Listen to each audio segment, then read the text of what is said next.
Hello everyone. It is Samuel Lima from Cuttack, Odisha. On behalf of the organizer, Center for ADIVASI Research and Development, CARD, Bhubaneswar, India, in association with Indian Institute of Management, Sambalpur, and the Central University of Odisha, Koraput, I'm delighted to welcome all the participants and viewers of Zoom meeting or those who are connected us in the Facebook and YouTube to the global digital platform to the World Human Sciences and Management Conference. The broader theme of this conference is AGNOTOLOGICAL contexts, disciplinary practices of social science and policy frames. So we believe in 3 Ds: debate, dialogue, and discussion. We are advocating the policy for social change and promoting social entrepreneurship and social marketing. And our prime objective is to preserve the nature, culture, language, and identity of the marginalized people.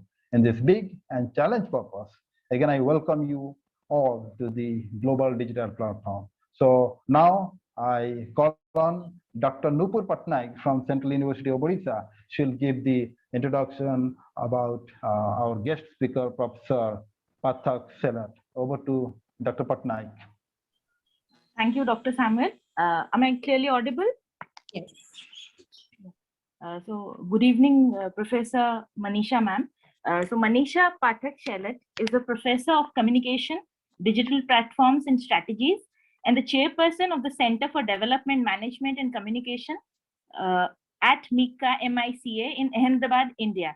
She has taught and worked as a media consultant, trainer, and researcher in India, Thailand, and the USA. She has a PhD in Mass Comm from the University of Wisconsin, Madison, USA, and in education from Maharaja Sayajirao University of Baroda, India. Ma'am's research interest focuses on young people's media, cultures, use of new media, civic engagement, transcultural citizenship, media literacy, and gender. Broadly, her research over the years has addressed the question of how ordinary individuals engage with media to experience agency, to explore identities, and to participate in social change. Her research projects include a study on the online civic engagement and transcultural citizenship, an ongoing inquiry into digital youth cultures in India, and a multi-country youth media participation project funded by the Academy of Finland. So thank you so much, ma'am. And we are really honored and privileged to have you. Thank you so much, ma'am. It's up to Dr. Samuel. Thank you, Nupur. Thank you, Dr. Patnaik. It's a great pleasure to welcome Professor Manisha Pathak-Shelat to our program. Over to Professor Shelat. You have 45 minutes talk, then we will be discuss about the question and answer session up to 10 or 15 minutes.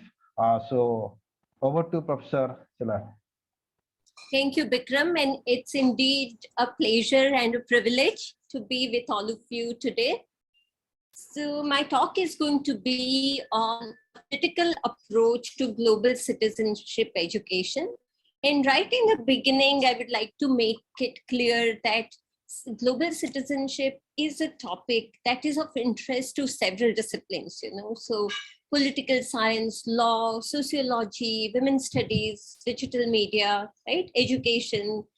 But my disciplinary background is in communication and education. So I'm going to address this topic from this perspective, but I'm very open to suggestions and questions from all other disciplines, because that is what really enriches our work, right? So though my orientation would be from communication and education, I would welcome all kind of inputs.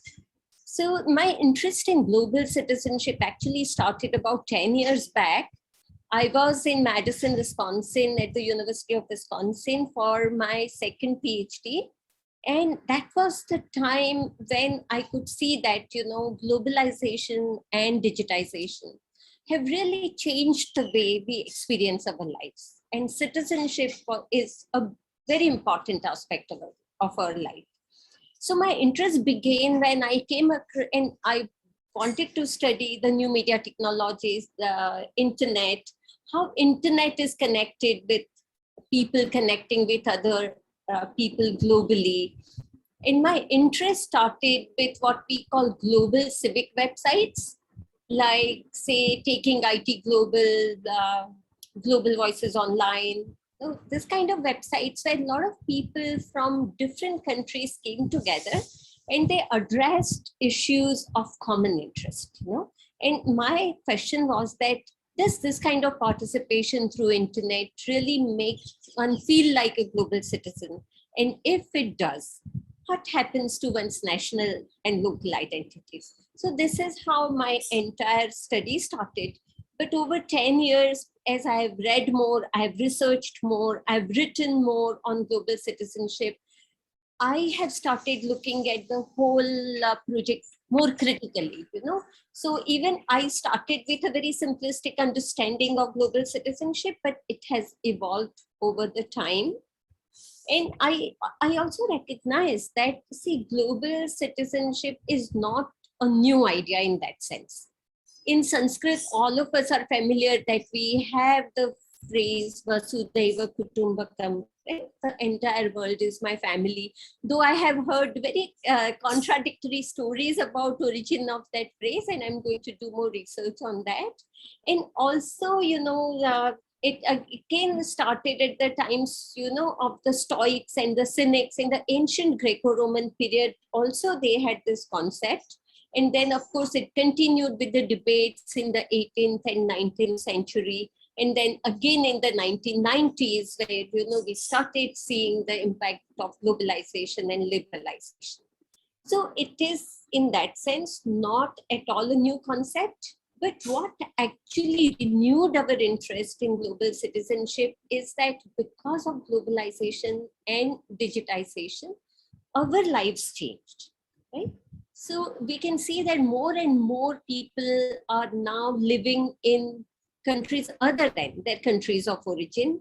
They travel more, right? They also, the kind of scale and nature of exchanges that we see between people and people, you know, across borders, that was never there in earlier times.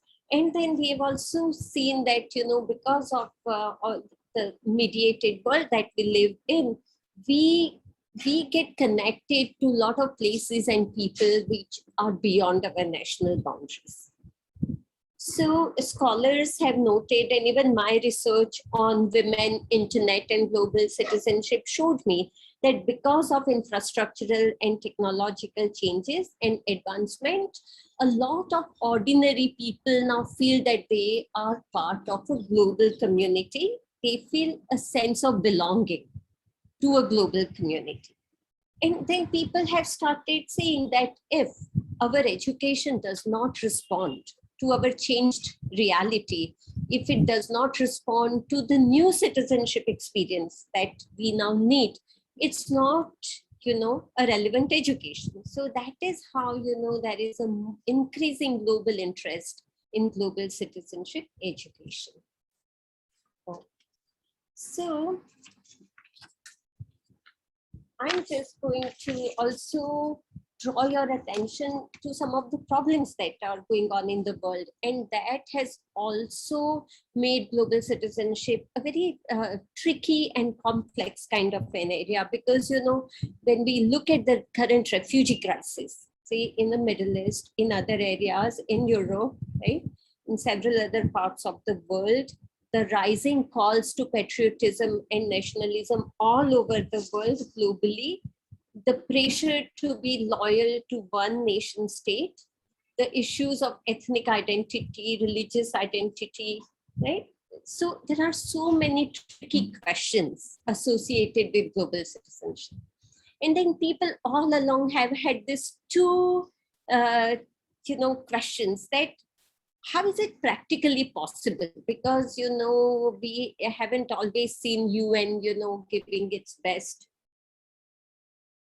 impact. And we don't have that kind of global institutions, you know, to oversee global citizenship.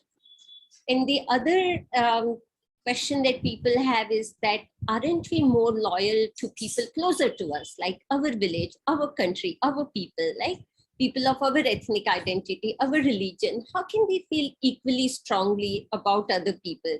So what I want to say is that global citizenship is not a simple concept. Of course, it's a very feel-good term, you know, it's warm and fuzzy. And when you say that, oh, I'm a global citizen, you feel very positive. It has very positive, you know, connotations attached to it. You see the website or mission statement of any elite educational institution, they will claim that we are shaping global citizens. Or, you know, any corporate manifesto for that matter, brand stories, everybody is claiming that, you know, they are global citizens. And therefore, it is very important that we unpack this term, that who is, after all, global citizen? Are there any universal qualities that we think that should be associated with global citizen? Is there one way of being a global citizen? And unless we unpack, you know, who can be a global citizen or what should a global citizen behave like, how can we translate it into education, right?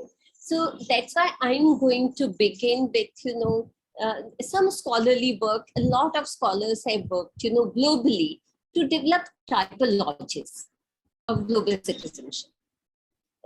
So if we understand these typologies, we understand that from what kind of worldview people are looking at global citizenship, what are the ideologies people are associating with these typologies, what do they expect a global citizen to do if you believe in a certain typology or you follow it. So I'm just going to begin with these typologies, and this work on typologies with several scholars, you know, Pashby, Andreotti, Marshall, there are many scholars who have worked on that, and it ranges from very broad categories to very nuanced categories. So I'll first start with broad categories, and if we think that, you know, we want to just look at global citizenship in a broad way, we can say that there are two basic typologies, and these categories are given by Andreotti. Vanessa Andreotti, who is a well-known scholar in global citizenship. So she says that there is a soft approach and there is a critical approach, right? So what is a soft approach? So according to her and other scholars also, the soft approach, there is an emphasis on global human community, global ethics, intercultural communication, and care. And if you look at global citizenship education globally around the world, you will find that most educational institutions, most programs on global citizenship follow the soft approach. Okay? On the other hand, a lot of scholars advocate for a critical approach. And they say that the critical approach examines global issues from a post-colonial standpoint and considers it important to examine the global power relations. And this is the most important thing in critical approach. Social justice is the ultimate goal towards which the critical global citizens are expected to act, right? So do you see like the basic difference between the soft and the critical approach? One starts with, oh, we are all human, we are equal, we should respect each other's cultures, you know, if all cultures have something good, let's engage in dialogue and respect each other's culture, let's be friends, let's help each other. It's that kind of thing. Critical is more like, okay, what are the global issues? How am I and my country complicit in, you know, producing some of the global problems? And as a social justice oriented global citizen, how do I question this injustice and how can I work towards a more socially just world? So this is a very basic approach between the two approaches. Now, if you want to go slightly more nuanced way, then Pashby et al., it's a recent 2020 paper, they have discussed many typologies, and one is about 3 discursive orientations. So it is neoliberal, liberal, and critical. So under soft, they put both neoliberal and liberal. And so, you all must be familiar with what is neoliberal education system on the whole. Okay?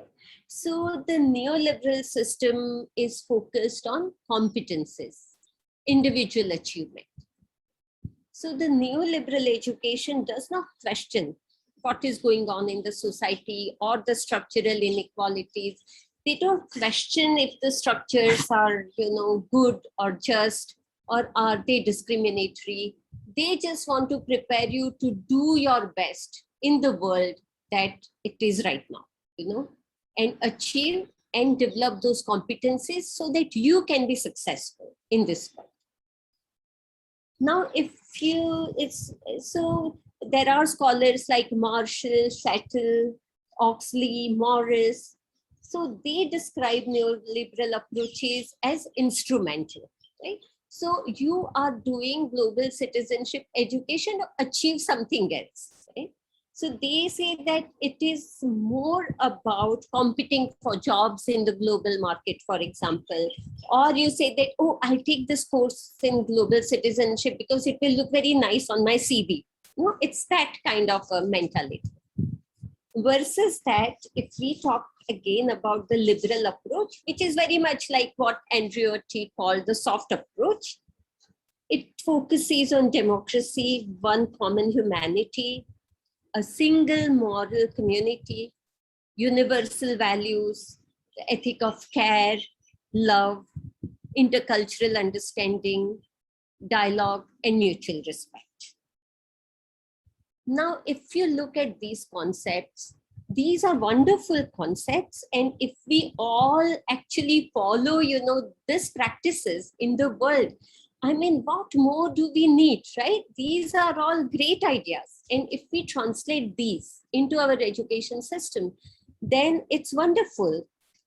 But the thing is that people find certain failings in this kind of concept, and two main things. One thing, as I said, scholars like Dr. Bhikhu Parekh, for example, question that, isn't this too utopian?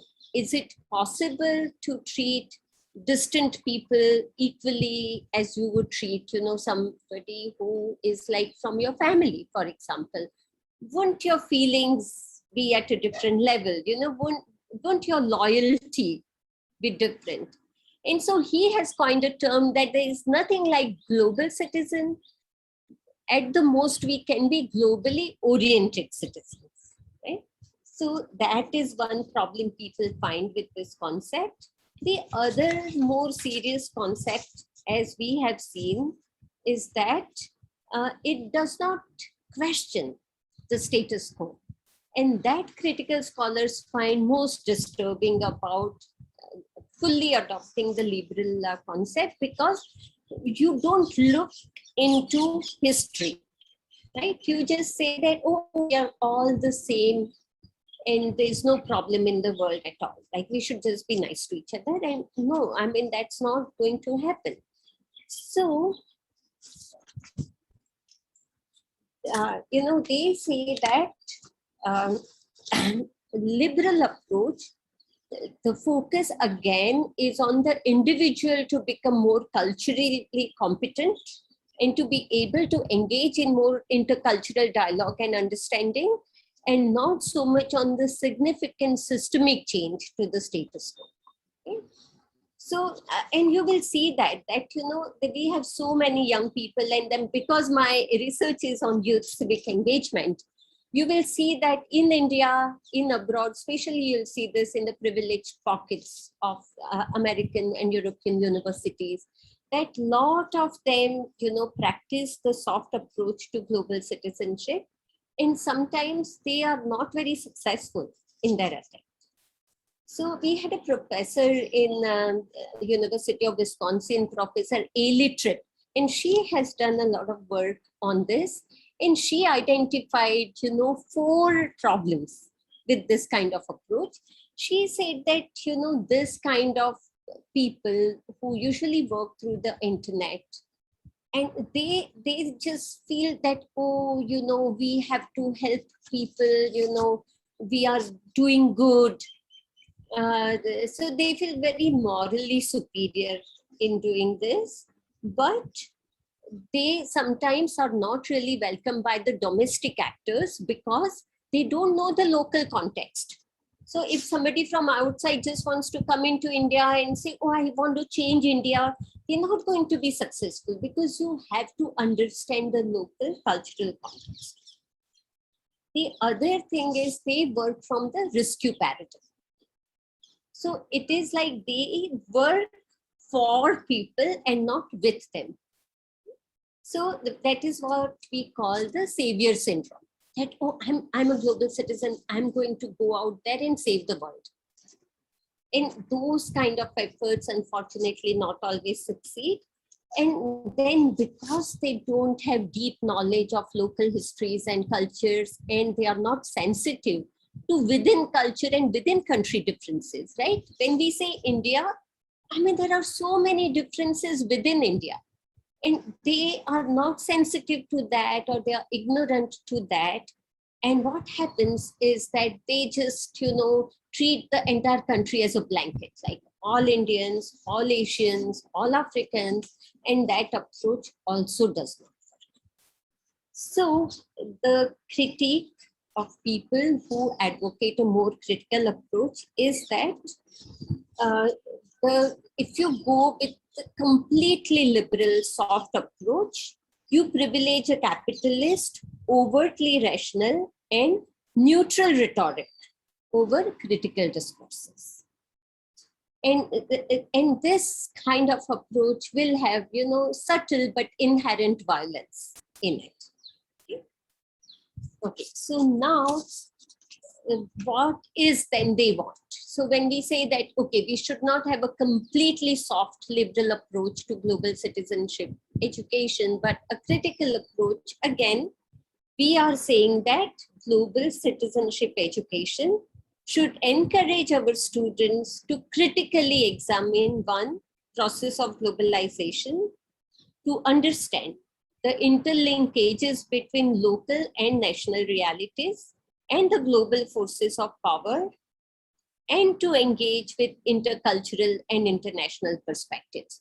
Because I had this discussion with Professor Tripp several times, and she said that sometimes, working within your country and changing policies of your own country, which is harming people in other countries, is more being a global citizen than running to that country and saying that I'm going to help.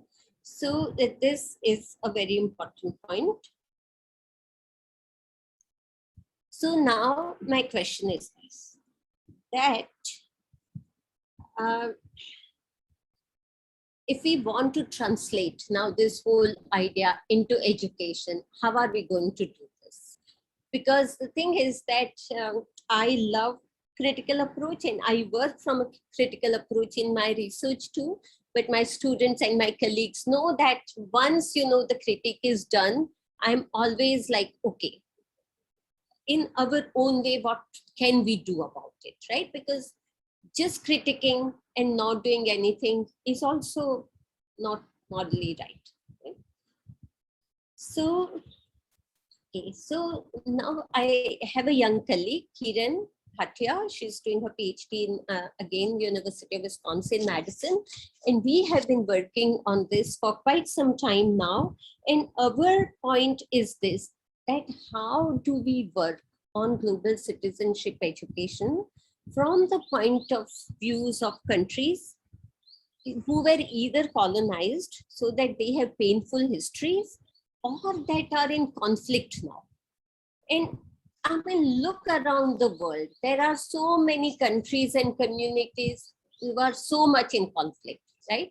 So our question is this, that if you have so much painful history with another country, with another community, with a set of people, can you just go suddenly become neutral and say, forget all that, we are all friends, like jo hua so hua kind of? No, We cannot, because whatever happened in the past has its stamp on the present. And people and communities and countries always carry forward their histories. So our approach is that, first of all, you have to be sensitive to people's histories of colonization, histories of conflict, and start with that, right? So that is one important point. The other point is that, we recognize that because of this complex histories and painful pasts, critical global citizenship education is going to be a very challenging task. It's not a simplistic, feel good kind of education. It's a challenging task. So we have to upfront be prepared for the challenges. And the third thing is, we recognize that there are many good things in the liberal approach. So let's not just throw everything that is good. We have to include everything that is good about the liberal approach when we design curriculum for the global citizenship education. So the important thing now is that how do we operationalize global citizenship tenets, from this mix of critical liberal point of view, so that we can continue to work globally, nationally, and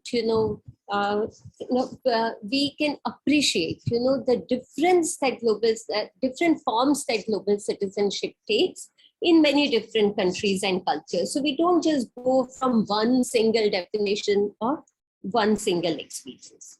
So what we have identified that we should be having geopolitical literacy and historical literacy. And along with that, we should continue with what is going on globally and which is good. And that is capacity building to increase civic engagement at local, national, and global level. Develop literacy about common global issues like climate change, gender, inequalities, wage differences, right?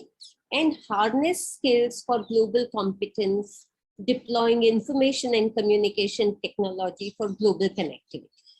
And in this, we agree with the scholar Godeli, who has also given some of these points. So based on this, then I have identified, although this is a work in progress, like 5 key areas of learning outcomes. And if we work with these 5 learning outcomes in mind, then we at least make a beginning. And I'm not even saying that, this is the perfect plan, but this is where we are starting.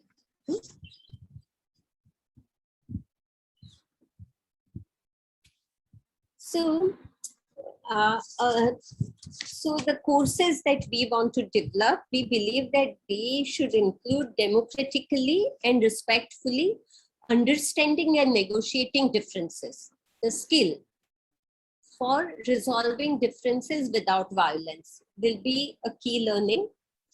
Understanding the cultural, historical, and geopolitical contexts of globalization, nationalism, and civic engagement. So not using these terms or not practicing these terms without self-reflection. That is important. And for young people whom we are educating, developing a public voice along with other core competences in media and information literacies, because more and more in the world, you will become global citizen through discursive practices, through media. So developing that public voice is very important if you want to participate in the global public sphere. Exercising one's political agency as much as possible. And I'm very clear here. Nobody can do this fully and perfectly. The world is imperfect. Our lives are imperfect. So whatever you can to ensure social justice and making constant critical reflection a part of one's civic practice.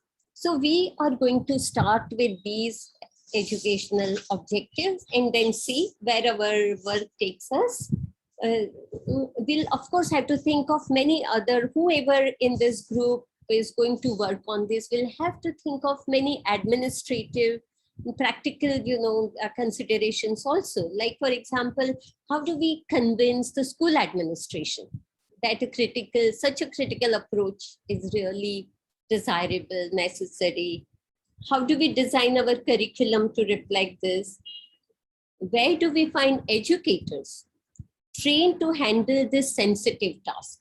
I mean, where do we find educators who are media literate, geopolitically literate, historically literate, and sensitive? It's a tall order, right? And if they are not readily available, how are we going to train them? And if formal education is not the right place for critical global citizenship education, what other spaces do we explore? Do we explore social media? Do we do our work in the streets and communities? Do we do our work through popular culture and media? So there's so many questions that we still have to answer. So finally, I mean, when I think about global citizenship education from a critical perspective, I'm very clear about one thing, because I don't want to have a kind of global citizenship education that leaves one part of our students guilty and the other part angry. It will happen in the beginning, but we can't end there, because then there is no way forward, right? So I very much, Bikram, I very much agree with the 3 Ds that you began with: debate, dialogue, and discussion. And I think ultimately, these will be the way out, through our conflicts and through our pains. So I think on that note, I'll end my talk, and Vikram, we can have the forum open for question and answer.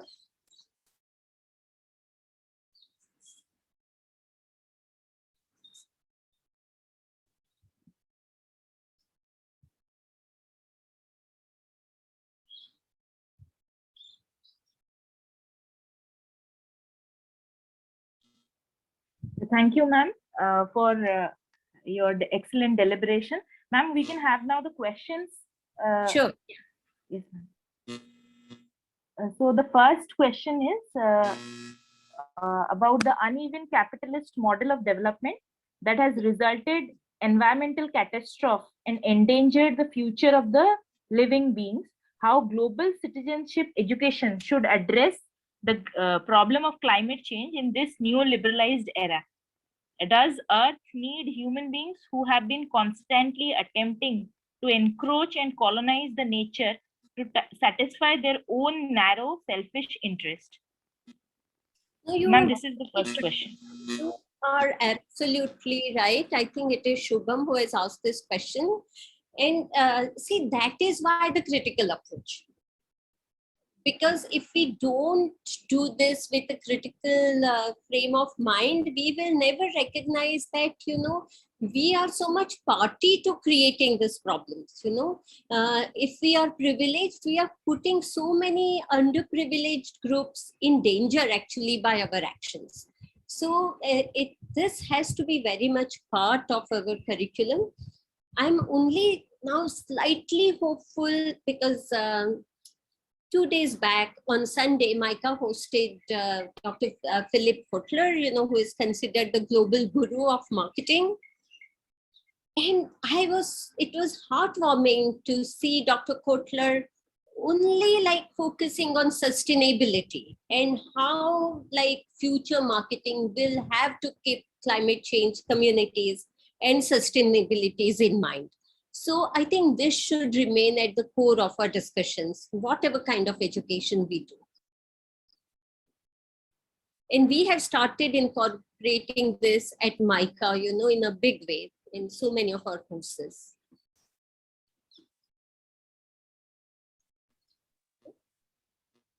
Yes, ma'am. Ma'am, the next question he has asked about Mr. Shubham.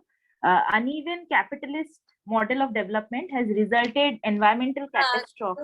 It's the same question. Yes, ma'am. Ma'am, another question is from Manisha Mahapatra. She has asked about the primary issues and challenges that obstruct the critical approach of global citizenship education in practice?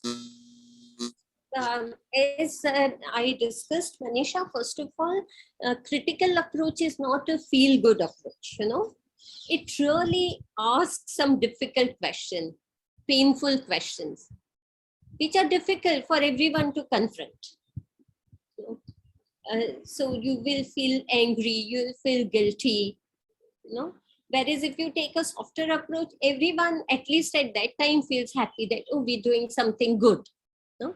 So because it is a difficult and painful approach, it is a challenging approach. That's one thing. Second, that as I said, that we need the right kind of educators. Because otherwise what happens that, you know, any educator, if is not open to questions and discussions from all kinds of students and only wants to impose one's own ideology on students, that also creates difficulties. And there is a risk of that happening also. And then right now we really don't have too many, and because it is so complex, you know, it will take time. You cannot just blindly scale it up because histories are different, dynamic. The way one community has experienced history is very different from how the other community has experienced the same history, right? So you can't have ready-made, you know, ready to scale up, like one size fits all kind of curriculum. And so every place, every classroom will have to be modeled, you know, based on the kind of students we have in that classroom. So it's a very complex thing, you know, and that I think is the most challenging.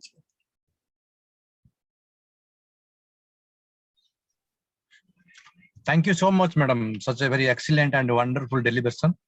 It's really praiseworthy kind of deliberation you did. And with due respect to your scholarship and your organization called MICA, I have a lot of respect to your MICA. I would like to ask 2 or 3 very, I don't know what kind of question I am going to ask and what kind of response you are going to do. Whenever we talked about the global education and global citizenship, what is your idea about on global village? My first question. And second, you rightly mentioned about globalization and liberalization. The LPG model was a very not a very catchy kind of thing when enter India varnished out. I totally disagree with this LPG model as concern. And what is your idea about ICT as concern? The information, communication and technology. And you rightly mentioned when you started your deliberation, you talked about education and communication, how relate. Tell me something about very vibrant kind of communities. When we talked about the communities, they don't aware about education, and still so far we are uneducated in terms of many ways. And when you talked about the institutions, glorify many universities or IIM or IIT or any, you take anything. The criticality or critical thinking of education we lack in many ways. What is your ideas on it, madam? Thank you. No, I completely agree, and that is what prompted, you know, actually Kiran and me to recently write a book.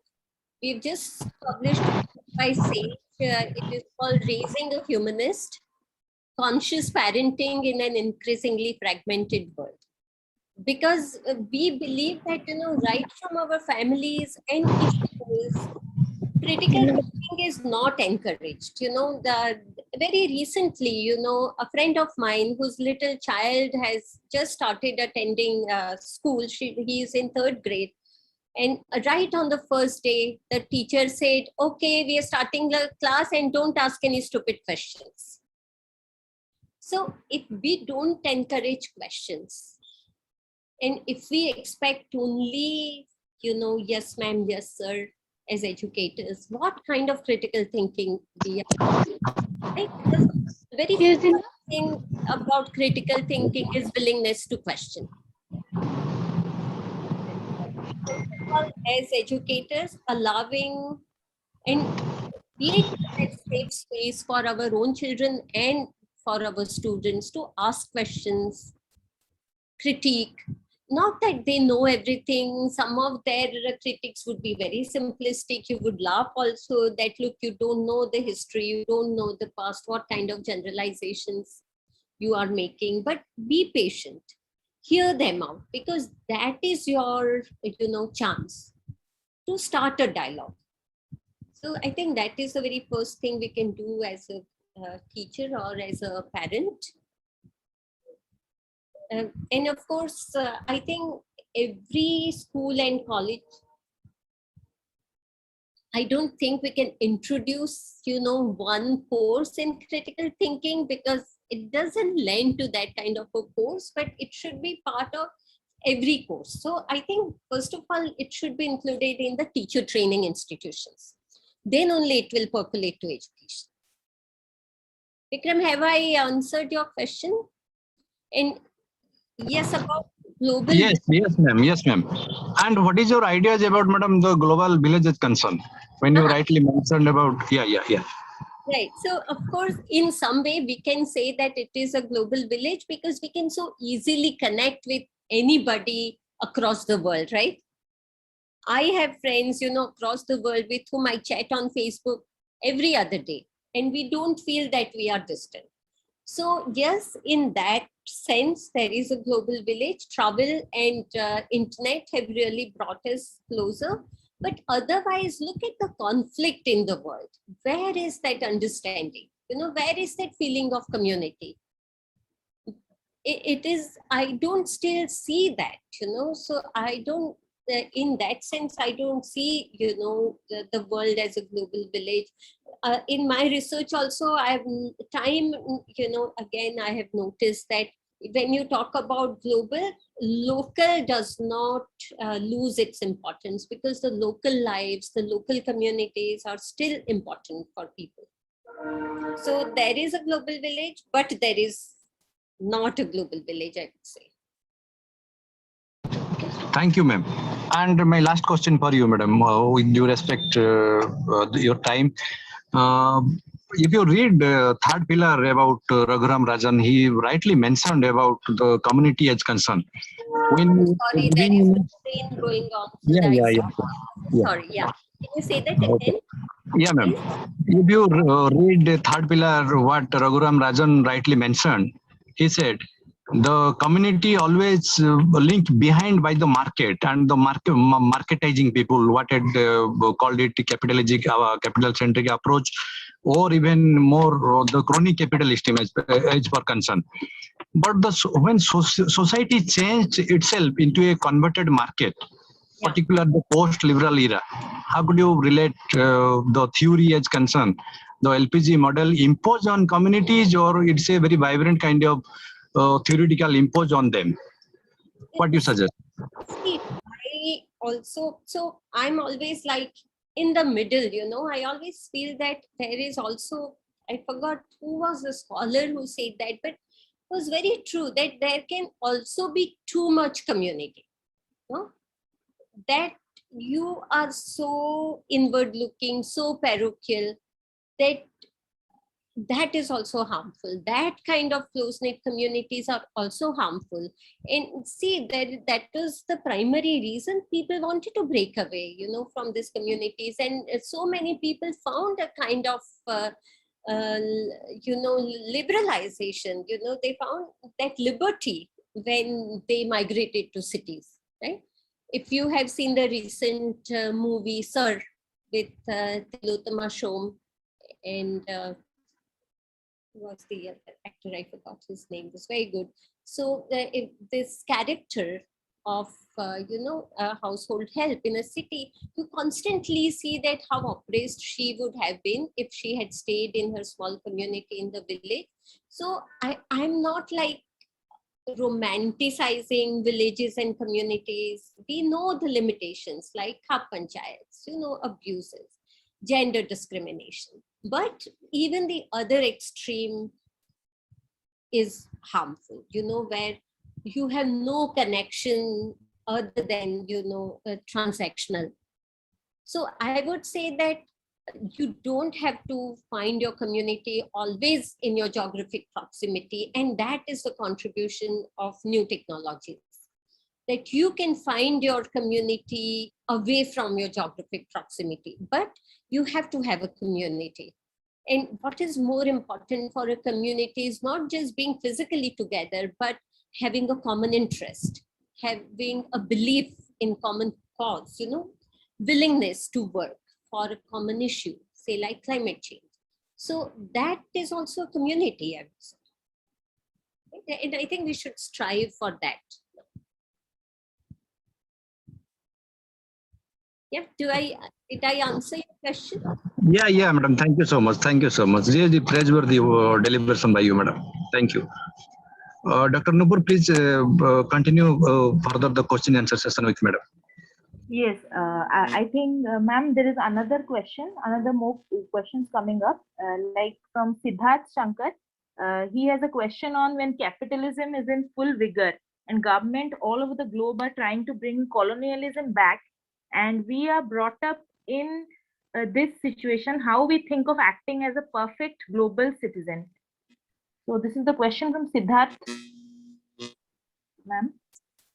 I think something to begin with is to look inwards and think about what actions of yours are having positive or negative global repercussions. How are your actions, your choices affecting other people's and other communities' lives? I think that is the first step to begin as a global citizen. And of course, there are lots of scholars who have actually argued that, the problem with the current global citizenship education is that we are taking the capitalist neoliberal system as given, that is the only way to be, and we cannot change it in any way. So they also say that, and it's not that, other systems are any better. It's ultimately like, human failings can contaminate any good system. So that's not the case here. But so to challenge the system, to challenge the structure, and it can also be done in very small ways around you, right? How do you treat people who work at your place, right? How do you treat your employees? What is the wage gap you are comfortable with? These are all questions that are not just global, but these are very much questions in our own life. So I think that's the place to begin. And same with climate change, right? Yes, ma'am. Now we have the next question from Imran.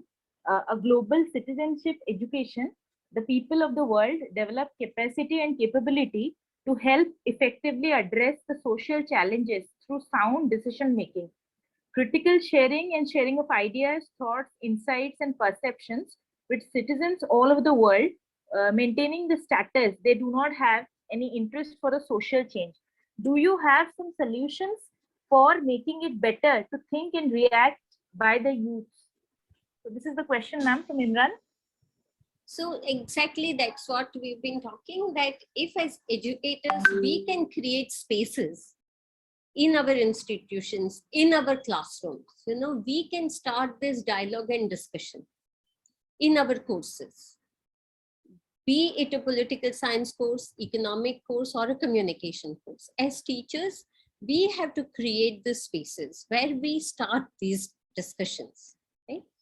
And before we do that, I think there is a lot of work that we'll have to do on ourselves.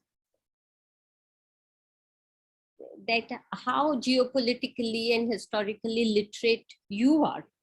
Are you slave to any one ideology, so blind that you are not even willing to listen to the other side? So we have to do a lot of work on ourselves as teachers, and then we have to create spaces in our classroom and our institutions for this. And then of course, there are groups of people who also have gone online and does this. So internet can also provide very good forum to, actually create a space like this where this kind of discussions can take place. And as I always say, this is going to be always more challenging and more difficult. The celebratory approach of, like creating international food festivals are always going to be more fun.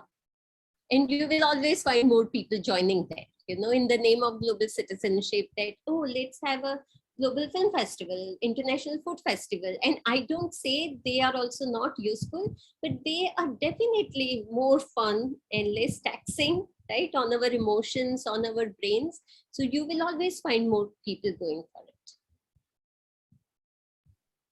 Yes, ma'am. The next question is, ma'am, the curriculum to be included in global education system. It's from Siddharth. Yeah, I think Yes, ma'am. If you want, I can read out those learning outcomes that I had said, because that will actually decide the curriculum, right?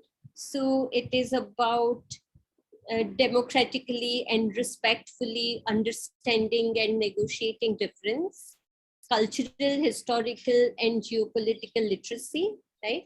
Understanding the context of globalization, nationalism, and civic engagement, developing a public voice, core competencies in media and information,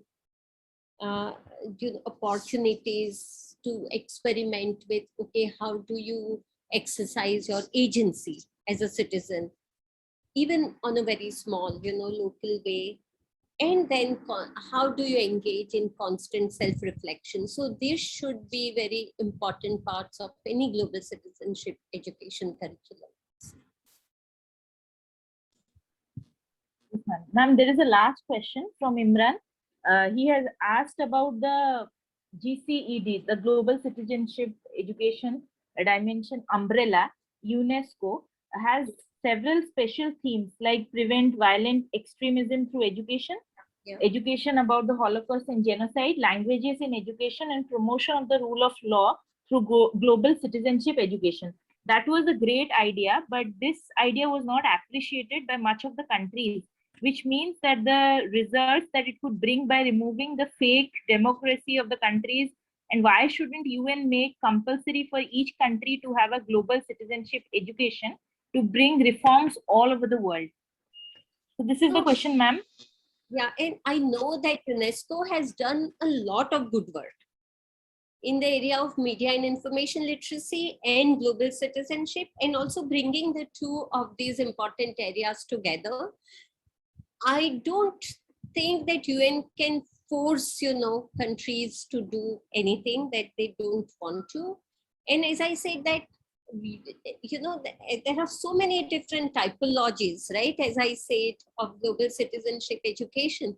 Again, like what kind of global citizenship education a country or an institution will go for, I think nobody else can compel them to choose one or the other, right? So it will be like our task to keep talking about this and sensitizing people and showing them that this is important.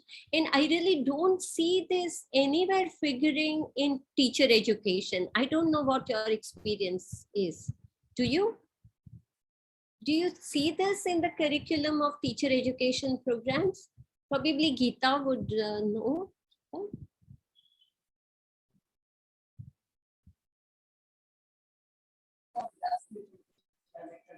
I probably will not be able to speak, Dr. Manisha, but I don't think it is available in teacher education programs, what you speak about.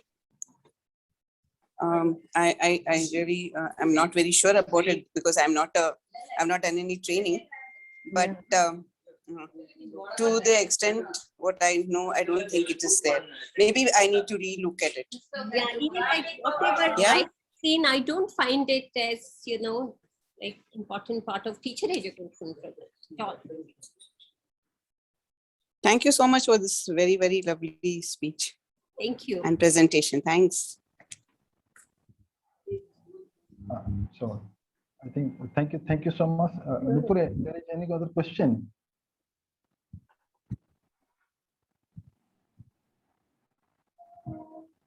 No questions are here now. It's I think it's over. Any question from anybody? Want to ask any question? If not, then we'll go for the concluding remark. Then we'll conclude this session. Dr. Jaina, Dr. Bikram Kesar Jaina, is there a question? No. No. Okay. Then we will conclude the session. Yeah. Dr. Jaina? Yeah. Okay, so I would like to call on Dr. Nupur Patnaik. I give the concluding remark, and then we will conclude the program. Dr. Nupur. Yeah, thank you, Dr. Samuel. First of all, I would like to thank ma'am for being here all the way and giving her wonderful deliberation over here. I think I am mostly inspired by her works, the way she has spoken about the global citizenship concept, the way she has enlightened us about global citizenship. So I'm really inspired by ma'am. I think all the students over here from Central University of Odisha and other scholars and other people who are here, they might be inspired by her talk. It's really enlightening and inspiring. And I think ma'am has talked about a very important issue, that is global citizenship. So global citizenship, maybe people may not be knowing about this thing, but I think by listening to ma'am, we are all understanding this thing, because ma'am has explained in a very different way, like the soft approach, the critical approach, the way we could understand what is a soft approach and what is a critical approach, because people understand differently global citizenship. But the way ma'am has made us understand about the critical approach to understand global citizenship, I think it is wonderful and excellent. So another thing also ma'am has talked about many proponents about this, like ma'am has already talked about the Baudelaire concept, or ma'am has said about Bhikkhu Parekh, cosmopolitanism and global citizenship. The way there are many people who have been in this field, and usually we don't know about them, but we came to know about these things. And ma'am has also deliberately talked about the things about the global issues, the global social problems that everybody should understand about global gender issues, health issues, and many more issues that are globally affecting our country. And pandemic also is a global issue, as ma'am has said about the global issues. So I think it's really a very enlightening thing, an enlightening discussion for all of us. And the public agency, how could we have an agency within us? And that's really very inspiring. On behalf of ma'am, thank you so much, ma'am, for being here and enlightening us. And I think it's a whole lot of packing of information, and it's really stimulating. So thank you so much, ma'am. We are really indebted to you. Thank you, ma'am. Absolutely my pleasure. Thank you so much, Dr. Nupur. So finally, I give the vote of thanks. So on behalf of the director of this conference, Dr. Bikram Kesar Jaina, and all the participants and organizer of World Human Sciences and Management Conference, I express my deep sense of gratitude to Professor Manisha Pathak-Shelat from Vadodara, Gujarat, for being with us and enlighten on this topic, critical approach to global citizenship education. Again, I thank you so much and very much, Professor Shelat, for accepting our invitation from your busy schedule and joined us in this global digital platform all the way from Vadodara, Gujarat. We are really thankful and grateful to you for your precious time. So in this conference, I also thankful to the patrons of this conference, Professor Mahadev Jaiswal, the director of the IIM Sambalpur, and let Professor I. Ramavarma, the former Vice Chancellor of the Central University of Odisha, and also thankful to Chanti Prasad Nanda, Professor Charidatta Panigrai, and Professor Sarat Kumar Pandit, the Honorable Vice Chancellor in charge of the Central University of Koraput. And also I'm thankful to all the supporters and coordinators, Dr. Subham Das, Kamal Prasad Mahanti, Ghanshyam Giri, Chinmay Prasad Sahu, Aniruddha Jaina, and Mrs. and Mr. Priyanka Das and Rudanayan Das. And also thankful to Dr. Nupur Patnaik, and also special thanks to Dr. Subhash Chandrawari, Dr. Priyadar Sikora, Dr. Syam Prasad Misra, Dr. Nivedita Mahanti, and all the students, researchers, teachers, and professors, academics from IIM Sambalpur and Koraput Central University or Ravenshaw University, and those who have connected and joined us in this global digital platform via Zoom meeting, Facebook, and YouTube. And lastly, last but the most important person, a person gathered all of us together in this global digital platform is Dr. Bikram Kesarijana, the director of the Center for Adivasi Research and Development. We all are thankful and grateful to him. Thank you all. So stay well, stay safe, stay healthy, and stay tuned. We are very much looking forward to see you again. Till then, bye bye. Thank you, ma'am. Thank Thank you you. all. Bye. Thank you.